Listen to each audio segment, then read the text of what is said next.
It seems that you have met your end. Oh, what a pity. I don't feel too bad about it, though. After all, if it weren't me, it would have just been one of the others, I guess. I'm honestly just glad to be out of those air ducts. It's not easy for a hippopotamus to fit up there, and not easy to get down either, and not as young as I used to be, as you can see. I used to be able to do all the sorts of things. You're young, you're vibrant, you have that sort of pep in your step. It reminds me of a conversation I was having with one of my good friends, Orville. We were having a nice picnic one day. I believe it was summer. No, perhaps it was... Was it the fall? Yes.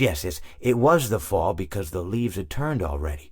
But I said to Orville, I says, Orville, I have a story to tell you. And Orville looked at me, kind of odd and said, what's it about? I said to him, not every story has to be about something, Orville. Sometimes a person just wants to talk. Why does everything have to be a story? I said to him.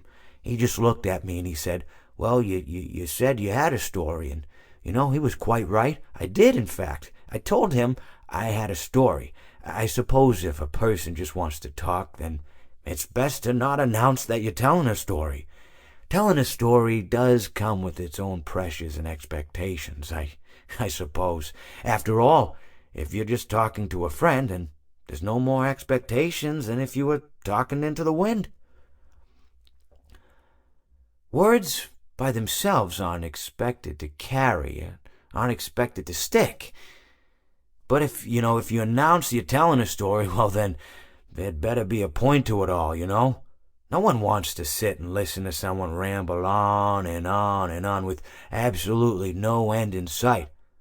So, it's good to be mindful that when you tell someone that you're about to tell a story, that you have something to say. Telling someone that you're going to tell them a story is tantamount to asking them to stop what they're doing and pay attention. You're basically saying, hey, buddy, stop everything. Stop what you're thinking. I have a solution to everything.